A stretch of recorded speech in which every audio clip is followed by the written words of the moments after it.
全村人都分到了肥沃的水田和果园，只有我家被大伯和村长联合做局，分到了村尾那处常年恶臭、寸草不生的黑水沟。父母气得要拿刀去找大伯拼命，我拦住了他们。爸妈，别急，让他们先高兴高兴。直到2个月后，百年不遇的大旱降临，全村颗粒无收，而我那条恶臭的黑水沟里却喷涌出了源源不断的清冽甘泉。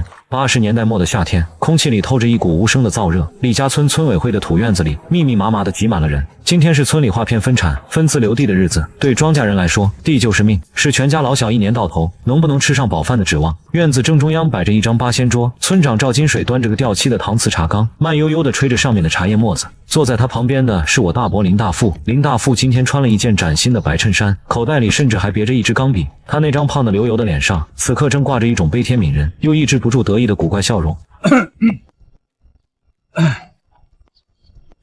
大家都安静一下啊！经过村委这2天的仔细张量和开会讨论，这自留地的划分方案已经定下来了。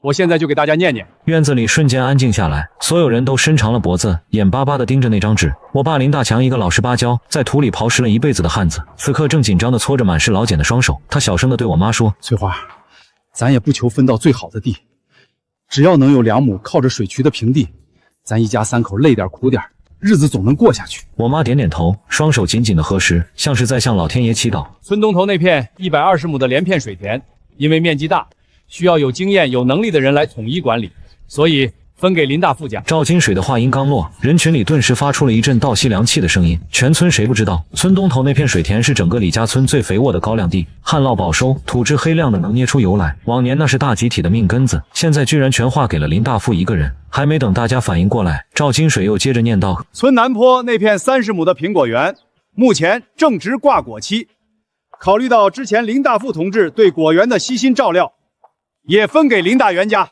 这怎么行？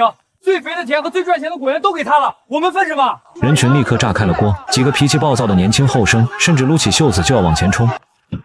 吵什么吵？反了你们了！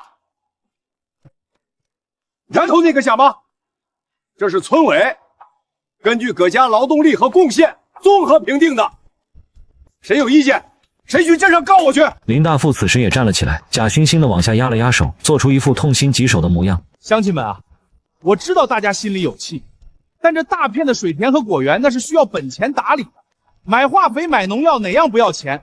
村长这是看我这2年做点小买卖，手里有点活钱，才把这重担交给我，这哪是享福啊，这是替咱们全村人担风险啊！他这番指鹿为马、厚颜无耻的话，差点没让我听吐了。谁不知道他那点活钱，全都是这些年克扣村里统销农产品的差价摊下来的。但村民们虽然气愤，却畏惧赵金水的权势和林大富的手段，敢怒不敢言。接下来是林大强家。赵金水翻了一页纸，目光越过人群，死死地盯在了我爸的脸上，嘴角勾起一抹不易察觉的冷笑。我爸猛地挺直了腰板，眼神里充满了希冀，甚至还带着一丝讨好的笑容看着台上的大哥林大富。林大强一家3口劳动力不足，经过村委慎重考虑，将村委落凤坡下方的2亩荒地划分给林大强。此话一出，现场顿时陷入死一般的寂静，所有人都用一种极其复杂的眼神看向我们一家，有同情，有怜悯，但更多的是一种还好不是落在我头上的庆幸和毫不掩饰的幸灾乐祸。我爸的笑容僵在了脸上，他的身体猛地晃了晃，像是一瞬间被抽干了所有的力气。村长，大富哥，落凤坡下面那不是地呀，那是黑水沟啊！全村人都知道那条黑水沟，那是整个李家村的毒瘤。因为地势低洼，常年积水，里面的水黑得像墨汁，散发着一股刺鼻的、让人闻了就头晕恶心的臭鸡蛋味。别说种庄稼了，连杂草都不长，周围全是坚硬的烂石头，连个落脚的地方都没有。把这块地分给我们，就是要生生断了我们一家的活路。大强啊，你这话就不对了，那是咱们李家村的地，怎么就不是地了？当年老祖宗能在石头缝里开荒，你怎么就不行？你就是太懒了。你这是要逼死我们一家呀！那黑水沟连头牛进去都能臭死，你让我们怎么种地，怎么活呀？翠花，你少在这撒泼打滚！村委的决定也是你们能质疑的，咋的？想要好地呀？有本事自己去买啊！谁让你们家穷的叮当响，连个买化肥的钱都拿不出来？把好地给你们，那是糟蹋粮。你们欺人太甚！爸，松手！今天非得问问他赵金水。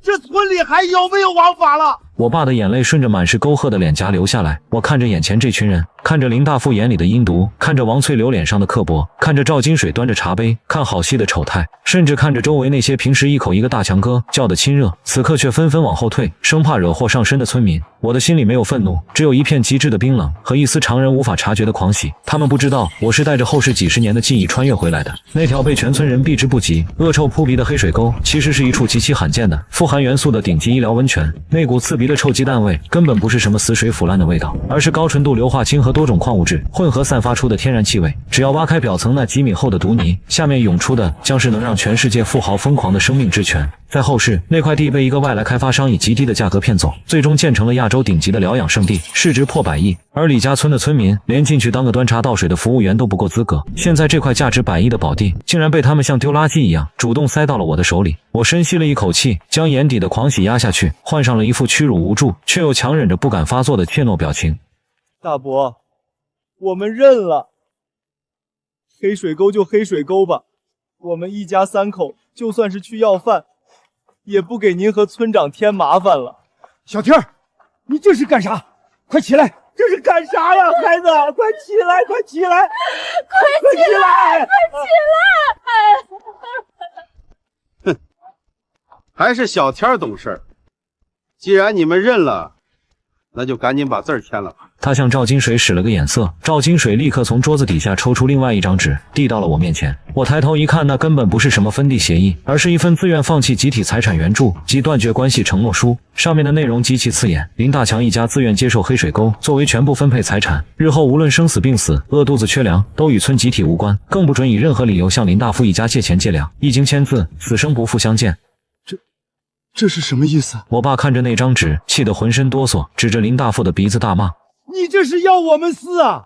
我们可是一个爹妈生的亲兄弟呀！亲兄弟明算账。王翠柳双手叉腰，唾沫星子横飞。谁不知道你们家是个无底洞？今天把这破烂地分给你们，明天你们要是饿得没饭吃，还不得跑到我家门口来要饭？我告诉你，没门儿！今天你要是不签，连那黑水沟你们都别想分到。周围的村民看着这一幕，忍不住叹了口气，但依旧没人敢站出来说一句话。在这个年代，在这个偏远的山村，村长和村霸的联合就是绝对的王法。我签。我没有一丝犹豫，抓起桌上的劣质印泥，狠狠地按下了自己的手印。我爸妈绝望地瘫倒在地上，我站起身，小心翼翼地将那份属于我们家的地契以及那份充满屈辱的死契折好，贴身收进了胸前的口袋里。大伯，村长，字我签了，地归我们了。哈哈哈哈！好，爽快！小天啊，以后没饭吃的时候，千万别往大伯家跑啊！大伯家的大黄狗可是会咬人的。放心吧，大伯。我转过身扶起地上的爸妈，没有再多看他们一眼，在一片嘲笑和叹息声中挺直了脊背，头也不回地走出了村委会的大院。你们先尽情的笑吧，等大旱降临，你们引以为傲的百亩水田变成一片龟裂的死地时，我会让你们知道什么叫做真正的绝望。那条你们弃之如敝弃的黑水沟，很快就会成为你们高攀不起的龙门。回家的路上，村民不停地指指点点，那些同情的目光像针一样扎在父母身上。推开我们家那扇摇摇欲坠的破木门，院子里静悄悄的，墙角堆着几把生锈的农具。我爸一进屋就一头扎在了那张缺了条腿、用砖头垫着的八仙桌上，双手死死地抱着头，喉咙里发出野兽般压抑的呜咽声。大强，咱以后的日子可怎么过呀？我妈顺着门框滑坐在地上，捂着脸泣不成声。家里原本就没多少积蓄，现在分到了那块根本种不出东西的烂地，别说赚钱了，连明年的口粮都成了问题。看着痛苦的父母，我内心一顿翻涌。但我知道现在还不是和盘托出的时候，重生的事情太过骇人听闻。如果我现在告诉他们那片臭水沟底下是价值100亿的温泉，他们不仅不会信，恐怕还会以为我受刺激发疯了。我必须用事实说话。我走到我爸那张打着补丁的床铺前，掀开床板，从最里面的角落里摸出了一个用红布包着的铁皮盒子。小天儿，你干啥？我妈红着眼睛看着我，我当着他们的面解开红布，打开铁盒，里面是一叠有些泛黄的10元纸币，还有一些零碎的毛票。这是我爸妈从牙缝里省出来，准备留给我去县城上中专的学费，也是我们家最后的一点活命钱，加起来一共230块。爸妈，这钱我拿走了。小天，你疯了？那是你上学的钱，咱家现在就剩这点保命钱了，你拿去干啥？去借鸡生蛋。爸，你信我一次，那块落凤丁的黑水沟不是死地，是能让咱们家翻身的活眼。这钱我拿去用，3天之内，我不仅让咱家吃上白面馒头，我还要让林大富跪着求咱们。我爸愣住了，他看着我，仿佛第一次认识自己的儿子。在他眼里，我一直是个老实本分，甚至有些木讷的农村娃。什么时候有过这种让人心惊肉跳的眼神和语气？大强，孩子这是气糊涂了啊！让他去，反正咱家都这样了，死马当活马医吧。小天儿，你要干啥就去干，天塌下来，爸给你顶着。有了我爸这句话，我不再犹豫，转身走出了家门。我徒步走了10几里山路，终于在天亮之前赶到了县城的建筑队。我找到建筑队那个满脸横肉的工头老李，直接把200块钱拍在了他面前的桌子上。原本面无表情的老李看到那叠钱，眼睛一下子亮了。李工，我要租你的挖掘机，连人带车，今晚干通宵。这钱是定金，干完活我再给你加50。小兄弟，看你是个农村娃，出手倒挺阔绰，干啥活要晚上干？挖个沟，就在我们李家村村尾，不能让村里人看见，所以得半夜悄悄进村。行，有钱不赚王八蛋。今晚12点，我亲自开那台香松过去找你。当天夜里，一轮惨白的月亮挂在树梢上，李家村的村民们早就进入了梦乡，只有村东头林大富的家里还亮着灯，隐隐传来喝酒划拳的喧闹声，那是他们在庆祝分到了全村最好的良田。而在村尾的落凤坡下，一台没有开大灯的黄色挖掘机，像一头蛰伏的钢铁巨兽，悄无声息地停在了那片恶臭扑鼻的黑水沟前。我的个乖乖，这他娘的是什么味儿啊！小兄弟，你花大价钱半夜让我来这儿掏粪坑呢？卢工，别问那么多，戴上口罩。从我划线的这个位置开始，往下挖，不管挖出什么烂泥石头，一直往下挖满3米深。老李嘟囔着骂了一句娘，但看在钱的份上，还是硬着头皮操纵起了操纵杆。轰隆隆，发动机沉闷的轰鸣声在空旷的落凤坡下响起。幸好这里离村子有一段距离，加上夜风呼啸，并没有惊动熟睡的村民。巨大的机械臂狠狠地扎进了那片黑色的淤泥中。随着第一斗烂泥被挖出来，一股比之前浓烈10倍的恶臭瞬间弥漫开来。躲在不远处的我爸妈被熏得连连干呕。造孽呀！这底下全都是毒水，怎么可能种庄稼？我没有理会，只是死死地盯着挖掘机的动作。挖，继续往下挖！我顶着恶臭大声冲老李喊道：1米、2米、2米半。随着挖掘机的深入，挖出的泥土开始发生了变化，原本漆黑如墨的淤泥逐渐变成了带有灰白斑点的粘土，而且那股刺鼻的臭鸡蛋味竟然开始不可思议地变淡了。小兄弟，不对劲儿啊！这底下的土太硬了，像是挖到岩石层了，这斗子都快铲不动了。换破碎锤，用力砸下去！我激动得浑身发抖，双眼放光。那是封闭层的最后一道屏障，钙化严壳，只要砸碎它，底下的宝藏就会重见天日。老李咬了咬牙，换上破碎锤，对准坑底那层灰白色的硬壳猛地砸了下去。砰砰咔嚓，一声沉闷的碎裂声从地下传来，仿佛某种远古的封印被打破了。下一秒，让老李和我爸妈永生难忘的一幕发生了。原本干涸坚硬的坑底突然嘶的一声喷出一股白色的水汽，紧接着伴随着一阵咕噜噜的翻滚声，一股巨大的水流如同蛟龙出海一般，冲破了岩层的束缚，猛地从地下喷涌而出。那水流极大，瞬间就将深坑填满了一半，并且还在源源不断地向外溢出。出水了！出水了！老李惊呼起来。我爸妈瞪大了眼睛，一股脑地冲到了坑边。借着挖掘机的微光，他们彻底呆住了。涌出来的水根本不是之前那种散发着恶臭的黑水，而是清澈见底，宛如琼浆玉液般的活水。更神奇的是，随着这股水流的涌出，空气中原本刺鼻的臭味竟然被一股温暖而清新的水汽彻底冲散。深秋寒凉的夜里，那水面上竟然蒸腾起了一层薄薄的白雾，带着一种淡淡的沁人心脾的微甜气息。我快步走到水边，毫不犹豫地用手捧起一捧水，水温大约在40度左右，温润如玉，触感极其柔滑。我凑到嘴边，轻轻喝了一口，入口甘甜，没有一丝杂质。咽下之后，喉咙里甚至泛起一丝微弱的清凉感，那是高浓度 C 元素和偏硅酸特有的口感。成了，我喃喃自语，眼眶微微发热。老天爷没有玩我，这的确是前世记载的那处极品温泉。在如今这个年代，国内连矿泉水的概念都还没有完全普及，更别提这种能治病养生的顶级医疗温泉了。这就是我逆天改命，将林大富和赵金水踩在脚下的终极底牌。这水怎么是热的？而且不臭了。老天爷显灵了，老天爷没绝咱们家的路啊！我深吸了一口气，转头看向村东头的方向。大伯，你千算万算，为了霸占良田，把我们一家逼上绝路。可你绝对想不到，你硬塞给我的这片臭水沟，是一座能买下几千个李家村的金山。我转过身，对还在驾驶室里发呆的老李喊道：李工，把周沟围的黑泥全给我清理干净，顺着这水脉挖个蓄水池出来。今夜落凤坡洗尽铅华，明天好戏才刚刚开场。第二天早晨，落凤坡上的尘雾还没有散去，经过老李一整夜的奋战，一个长宽各10米、深2米的规整蓄水池已经在黑泥地的中央成型。那股地底喷涌而出的温泉水不仅填满了整个水池，还在边缘形成了一个小小的溢流口，顺着干涸的沟渠流向远处的荒滩。小兄弟，活干完了。我老李挖了半辈子土，还真没见过这么邪门的事儿。臭泥沟底下居然藏着这么一口神仙水。吕公，辛苦了，这事儿还请你帮我保密，就当什么都没看见。嘿嘿嘿，放心，我老李这人没别的优点，就是嘴严。以后有啥大工程，记得还找哥哥。送走老李，我爸妈还如同做梦一般站在水池边，不停地用手捧着水喝，一边喝一边抹眼泪。爸妈，这水不仅能喝，还能卖大钱。家里那辆破3轮车还能骑吧？能骑是能骑，但小天儿，你打算把这水拉到哪儿去卖啊？镇上的井水都是免费的，谁会花钱买水喝？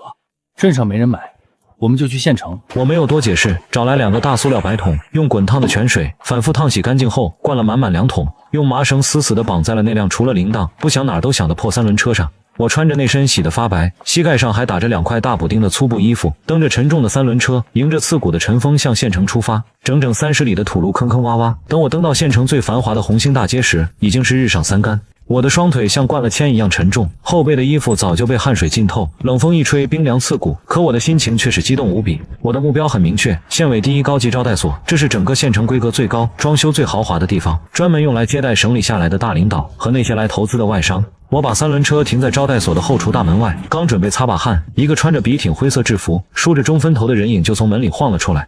哟，我当是谁在咱们招待所门口要饭呢？这不是我那个分了黑水沟马上就要饿死的堂弟林小天吗？一个尖酸刻薄、充满戏谑的声音响起，我抬起头，眼神瞬间冷了下来。来人正是林大富的独生子，我的堂哥林浩。林大富为了让这个不学无术的儿子端上铁饭碗，花了不少钱托关系，才把他塞进这县委招待所的后厨，当了个采购员。昨天分地的时候，林浩虽然上班没回村，但他显然已经得到了消息。怎么着？黑水沟里的泥鳅没抓着，跑到县城来讨饭了？林小天，我早就跟你说过，你们一家就是穷鬼命，赶紧滚，别在这儿碍我的眼。今天招待所可是有贵客，要是冲撞了贵客，他一边说着，一边嫌恶地捂住鼻子，仿佛我身上带着什么瘟疫。我冷冷地看着他，没有动怒，只是拍了拍身后的2个大塑料桶。我不是来要饭的，我是来卖水的。麻烦你叫你们王经理出来。卖水？哈哈哈哈哈哈！林小天，你他妈是不是脑子被门挤了？你跑到全县最高级的招待所来卖水？你这桶里装的是什么？不会是你家那条黑水沟里的毒水吧？带着你的臭水赶紧滚！再不滚，我叫保安打断你的狗腿！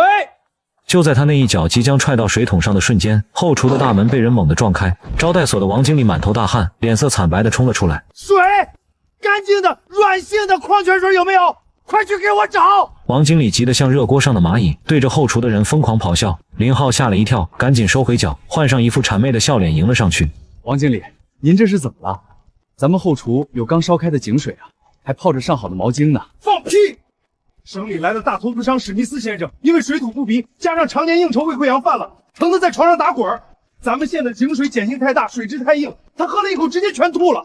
现在外宾指明要喝无杂质的天然软水来缓解胃酸，找不来，咱们全得卷铺盖走人。林浩捂着脑袋，彻底傻眼了。这年代的县城连个超市都没有，去哪儿弄什么天然软性矿泉水？王经理，天然的软性弱碱水，我有。我平静的声音在混乱的后院里显得格外清晰。王经理猛地转过头，像抓住了救命稻草一样，死死盯着我。但当他看清我打满补丁的衣服和那辆破3轮车时，眼里的希望瞬间破灭了。李小天，你他妈想死是不是？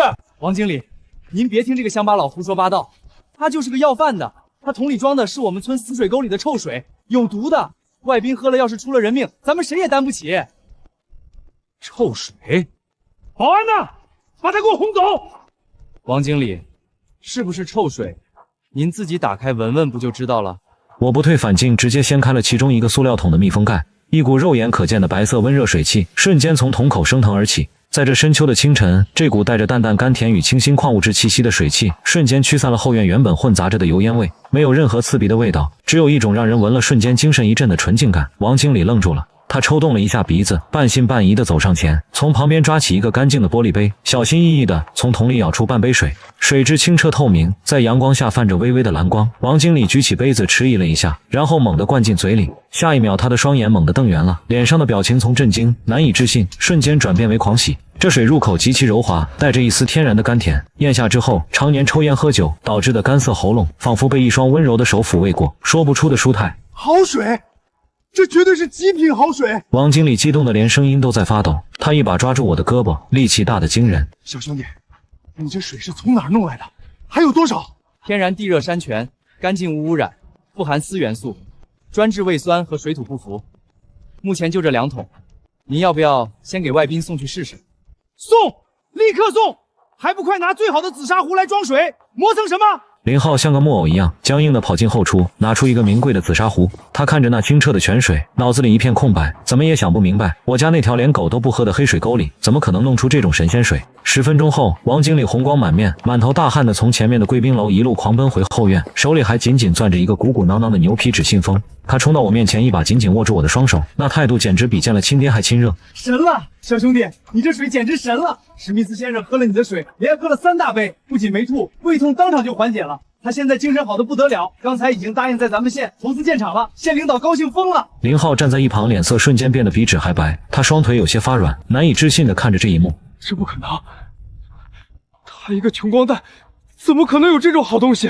林浩嘴唇哆嗦着，喃喃自语。王经理根本没空搭理他，直接把那个厚厚的牛皮纸信封塞进我怀里。小兄弟，这是史密斯先生个人给你的感谢费，里面是1000块钱，外加县委招待所的特别采购款500块。从今天起，你这种山泉水，咱们招待所全包了。1500块，在这个普通工人一个月工资只有几十块钱的年代，1500块绝对是一笔足以在县城买下一套小院子的巨款。我掂量着手里沉甸甸的信封，只是平静地点了点头。可以，但这水的产量极低，而且开采困难。从明天起，水价变了。多少钱？你尽管开价。10块钱。10块钱1桶，没问题，太便宜了。王经理一口答应，我冷冷地摇了摇头，嘴角勾起一抹嘲讽的弧度。不，是10块钱1升。全场死寂，林浩倒吸了一口凉气，眼珠子都快瞪出来了。林小天，你疯了！10块钱1升，你怎么不去抢银行？闭嘴！这里轮得到你说话吗？王经理反手一巴掌抽在林浩的脸上，打得他一个趔趄。王经理转过头，毫不犹豫地握住我的手。10块就10块，每天给我送100升过来。我抽回手，将信封贴身放好。韩哥，多谢你的关照。你回去告诉大伯，他硬塞给我的那条黑水沟，我不仅活下来，我还要用它买下你们全家的命。破旧的3轮车发出吱呀吱呀的声音，我在林浩惊恐的目光中蹬着车扬长而去。这仅仅是个开始。我带着那1500块巨款回到村里时，已经是傍晚。推开家门，我爸正蹲在院子里，一口接一口地抽着闷烟。我妈则在灶台前掉眼泪，锅里煮着稀得能照出人影的棒子面粥。爸妈，我回来了。我走过去，将大门死死逮上，然后拉着他们进了屋，关紧了窗户。在两老疑惑的目光中，我把怀里那个鼓鼓囊囊的牛皮纸信封掏出来，直接倒在了那张破八仙桌上。一叠叠崭新的大团结钞票，如同小山一样堆在了桌面上，散发着诱人的油墨香气。小天儿，你这是抢银行了，这可是杀头的死罪啊！赶紧去自首，妈去替你顶罪。妈，你想哪儿去了？我赶紧把他扶起来，将今天在县委招待所发生的事情原原本本的说了一遍。听完我的讲述，我爸妈呆若木鸡，足足过了半个多小时才缓过神来。我爸颤抖着手抚摸着那些钱，老泪纵横。祖宗保佑，林大富做梦也想不到，他逼着咱们要的这块死地，竟然是一口聚宝盆啊！爸，这只是个开始，但我卖水的消息很快就会传回村里。林大富和赵金水那帮人要是知道咱们发了财，绝对会像疯狗一样扑上来咬人，所以我们要先下手为强。把咱们的地盘彻底焊死。第二天一早，我连县城都没去，而是直接拿着钱去了临镇，以极高的工价雇了一支完全不认识我们李家村的专业施工队，整整3大卡车的红砖、水泥、钢筋，还有成捆的带磁铁丝网，浩浩荡荡的开进了落凤坡。全村人都被这阵仗惊动了。林大富背着手，挺着个大肚子，带着一群狗腿子，晃晃悠悠的来到黑水沟前，像看傻子一样看着指挥工人卸砖的我。哟，小天啊，你这是受刺激太大，彻底疯了吧？怎么着？知道这黑水沟种不出庄稼，打算在臭泥塘里盖个龙王庙求雨啊？大强家这小子真是魔怔了，借高利贷买砖头往臭水沟里填，这不是败家吗？估计是被分家这事儿逼疯了，可怜哟。大伯，昨天县里卫生局的人路过，说这水沟里的臭气有毒，会污染环境，强行勒令我必须用3米高的围墙封死，不然就要抓我去坐牢。我是借了高利贷才买的这些砖啊！听到抓去坐牢和高利贷，村民们吓得纷纷后退，生怕沾染上煤气。唉，我就说嘛，穷鬼就是穷鬼，连个臭水沟都守不住。那你慢慢盖吧，大伯地里还忙着呢。我那100多亩水田马上就要抽穗了，今年可是个大丰收啊！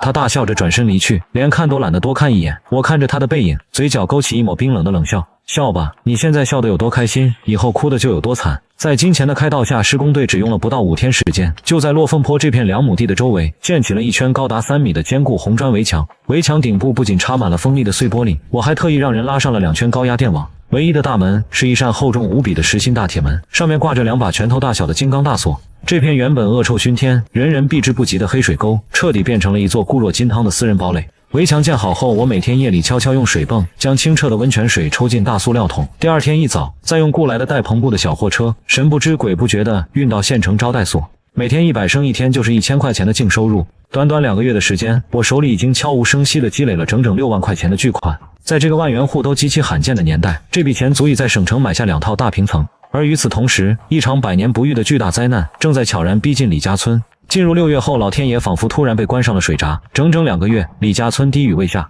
刚开始，大家还能靠着村里的2口老井和村东头的那条小河沟勉强灌溉，但随着气温越来越高，小河沟彻底断流了，连河床底下的淤泥都干成了坚硬的龟裂块，村里的老井也见底了，打上来的全是浑浊的黄泥水。恐慌开始在整个李家村蔓延，最绝望的莫过于林大富，他为了独吞那1000多亩最肥沃的水田，不仅把家底全掏空了，还利用村长的名义在镇信用社贷了一大笔款，全部换成了最贵的化肥和种子。现在正是水稻最需要水的抽穗期，烈日下，林大富站在他那片枯黄一片的水田边，整个人剧烈的颤抖。哪有水呀、老天爷，你这是要逼死我啊！林大富一屁股瘫坐在滚烫的田埂上，双手绝望地抓着干裂的土块，发出了杀猪般的哀嚎。如果这片水田绝收，他不仅血本无归，还要背上巨额的贷款。就在这时，一个灰头土脸、像丧家之犬一样的人影跌跌撞撞地从村口跑了过来，是林浩。爸，我被开除了，经理让我滚蛋了。哭丧呢你！老子都快破产了，你又惹什么祸了？是林天那个王八蛋，他在县城卖水卖10块钱1升，他跟招待所的经理勾搭上了，故意找借口把我给开了。爸，林小天不发大财了啊？他每天用车拉水去县城，一天能赚1000多块钱啊！你说什么？卖水？他哪来的水？咱们全村都快渴死了，他哪来的水卖？就在落凤坡，就在他家那个黑水沟里，我亲眼看见的，他的车就是从那儿拉出来的。林大富的眼珠子瞬间红了，像一头被逼上绝路的饿狼。水，现在谁手里有水，谁就是李家村的活神仙。林大富状若疯魔地挥舞着双臂，嘶吼声在干旱的田野上空回荡。快去把村长叫来，敲大钟，把全村人都给我叫上。那是咱们李家村的地，水也是咱们李家村的水，凭什么他林小天一个人发财？走，给我去砸了他的门，把水抢回来！半个小时后，在林大富和村长赵金水的极力煽动下，上百个因为干旱而红了眼的村民，拿着锄头、铁锹、扁担，浩浩荡荡地包围了落凤坡。他们原本以为会闻到那股熟悉的恶臭，但当他们站在那堵3米高的红砖高墙外时，却只闻到了一股透过门缝飘出来的、带着淡淡甘甜的清新水汽。而在铁门旁边，原本光秃秃的墙面上，不知何时被用红漆写上了几个龙飞凤舞的大字：李氏神泉水厂，私人领地，禁止入内。林小天儿，你个畜生，给给我滚出来！开门，赶紧开门！你把咱们村的水源据为己有，你这是投机倒把，是挖村民的墙角。小天啊，你大伯的地都快旱死了，全村人都指望着那点粮食活命呢。你赶紧把门打开，让大家抽点水救救急吧。就是啊，大家都是乡里乡亲的，你不能眼睁睁看着我们饿死啊！村民们开始在外面道德绑架，一个个义愤填膺，仿佛我犯了什么十恶不赦的死罪。可大铁门内静悄悄的，没有一丝声响。林大富等得不耐烦了，他转头对身后的几个年轻后生吼道：“还愣着干什么？这小子肯定是在里面做贼心虚，不敢开门。给我砸，把这破门给我拆了！里面的水大家随便用。”几个年轻村民闻言，举起手里的锄头和铁锹，就要往大铁门上砸去。嘎吱！就在锄头即将落下的瞬间，厚重的大铁门发出刺耳的摩擦声，从里面缓缓向内打开了一条缝。我穿着一件干净的白衬衫，双手插在裤兜里，平静地站在铁门后。透过铁门打开的缝隙，村民们清清楚楚地看到了围墙里面的景象。没有黑泥，没有臭水，只有一个巨大的铺着瓷砖的蓄水池，清澈见底的泉水正在里面翻滚，在阳光的照射下，那简直就是一池液体的黄金。水，真的是水！林大富的眼睛都直了，贪婪的口水顺着嘴角流了下来，他下意识的就要往门里冲。大伯，脚下留神！我冷冷的开口，声音不大，却像冰水一样浇在了林大富的头上。我缓缓从口袋里掏出一张折叠的整整齐齐的纸，在所有人面前展开。那是2个月前在村委会的院子里，林大富逼着我签下的那份断绝关系承诺书，上面鲜红的手印在阳光下格外刺眼。大家看清楚了，这是白纸黑字，村里盖了公章的。2个月前，你们把这块没人要的臭水沟塞给我，逼我签下死契，上面写的清清楚楚，这块地是我的全部分配财产，日后我林小天无论饿死何死，都与李家村无关。既然生死两清，这地底下的水自然也是我林小天一个人的私人财产。所以，我想请问大伯，你的水田旱死了，关我屁事？你个小畜生，你敢拿这破纸来压我？老子今天就是来抢水的，你一个人还能拦得住我们全村100多号人？给我上，把这小子绑起来，谁敢拦着就打死谁！对，冲进去抢水，他一个人算个屁！法不责众，砸！在生存的巨大诱惑下，村民们眼底的人性彻底泯灭了。他们像一群失去理智的丧尸，嘶吼着朝我扑来。看着这群丑态百出的暴徒，我连退都没退一步，只是淡淡的抬起手，按下了藏在铁门内侧的一个红色按钮。滋滋滋！刹那间，一阵令人头皮发麻的强电流声骤然响起。原本攀附在围墙和大铁门边缘的带磁铁丝网，瞬间爆发出幽蓝色的电火花。冲在最前面的2个年轻后生，手里的铁锹刚碰到大铁门，便啊的惨叫一声，整个人像被大锤砸中一样，浑身抽搐着，直挺挺的倒飞了出去，重重的摔在10几米外的尘土里，口吐白沫，人事不知。刚才还气势汹汹的人群，瞬间像炸了锅的蚂蚁一样，尖叫着，连滚带爬的往后退出了几10米远。林大富跑得太急，一脚踩在烂泥里，直接摔了个狗吃屎，门牙都磕断了半截。电网，他拉了高压电网！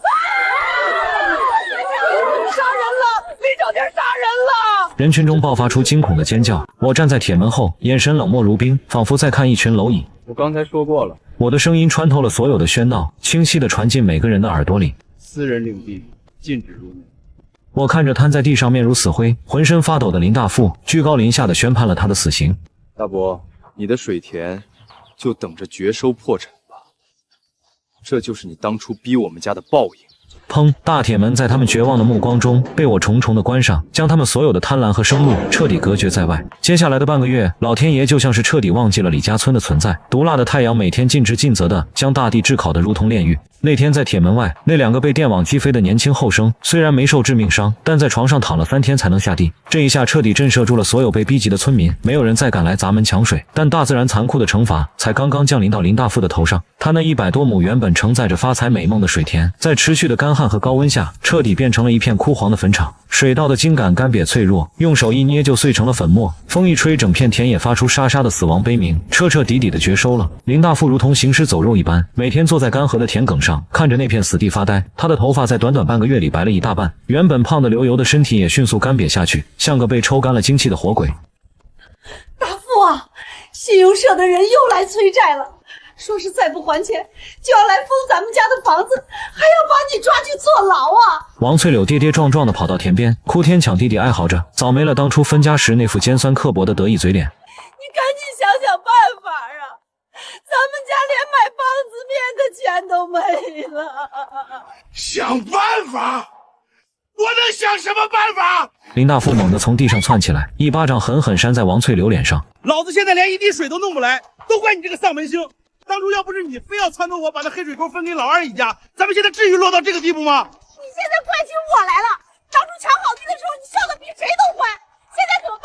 难道咱们真要去要饭吗？就在林大富一家陷入绝望深渊的时候，村口突然传来了一阵汽车喇叭声，3辆黑色的桑塔纳轿车缓缓驶入了李家村。在这个年代，能坐得上小轿车的，绝对是县里乃至市里的顶天大人物。村民们纷纷从家里探出头来，敬畏地看着这支车队。车队在村委会门口停下，几个穿着笔挺白衬衫、干部模样的人从车上走了下来，为首的正是县里的李副县长，而跟在他身后的，除了几个招商局的领导，竟然还有一个金发碧眼、西装革履的外国人，正是那个被我的神泉水治好了胃病的华尔街投资大鳄史密斯先生。赵金水眼尖，一眼就认出了县领导的车牌，他激动得浑身发抖，连滚带爬地迎了上去，点头哈腰地谄媚道：“李县长，您怎么亲自来咱们这穷山沟了？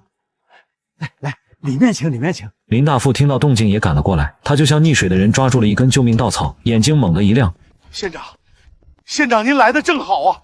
您要为我们李家村做主啊！我们村有个叫李小天的恶霸，他抢占了咱们村唯一的水源。现在大旱，他不仅见死不救，还在水周围拉了4星电网，差点把咱们村的人电死。他这是草菅人命、投机倒把！你快派警察把他抓起来，把水还给咱们村啊！”是啊，李县长，这个林小天简直目无王法，他仗着手里有水，在村里作威作福，还请县领导严惩这种害群之马。在他们看来，县领导亲自下乡，还带着外宾，肯定是为了考察民情。只要他们把林小天定性为村霸，破坏集体利益，不仅能借县里的手除掉这个眼中钉，还能名正言顺地把那片神泉夺回来。李副县长皱了皱眉头：“你说的林小天，是不是住在村尾落凤坡？”“对，就是他，他就在那儿建了个什么破水厂。”“胡闹！李小天同志是我们县重点保护的杰出青年企业家，他发现的天然医疗温泉已经通过了省地质局和国际最高标准的双重检测。史密斯先生这次来就是专门为了李小天同志的泉水来的。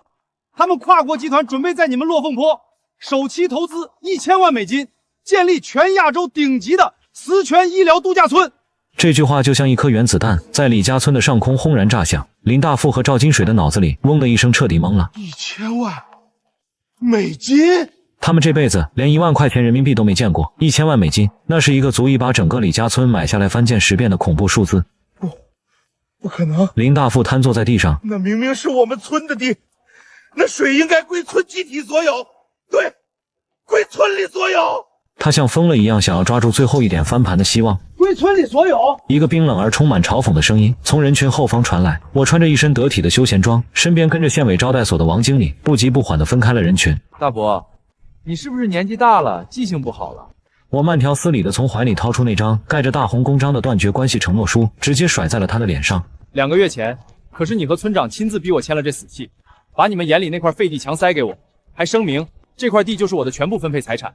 日后生死都与村集体无关。县里的土地局已经根据这份协议为我办理了那2亩地的绝对私人产证。